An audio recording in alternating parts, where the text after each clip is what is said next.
Welcome to Blizzard Fire. We hope this video helps fire up your solution. You'll start by confirming your phone supports gesture navigation and unlocking it. Once done, make sure your battery isn't critically low and open the Settings app. Tap System or Search Settings and type Navigation if you don't see it. You're taking the first actionable step: locate navigation or gestures right now. Doing this avoids wasted steps later and brings you straight to the controls where you'll switch modes and adjust behavior.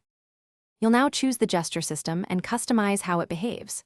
Tap Navigation, then pick Gesture Navigation or Swipe Gestures.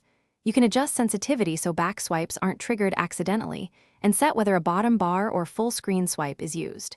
Make sure to test the home, back, and overview motions. Practice a quick swipe up and a slow swipe to go home.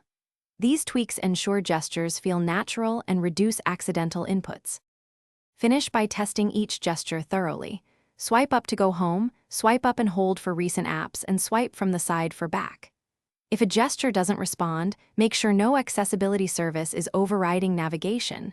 Disable conflicting apps temporarily. Once tested, you're done. If problems persist, restart the phone, install system updates, or switch back to button navigation and re-enable gestures. This one troubleshooting step.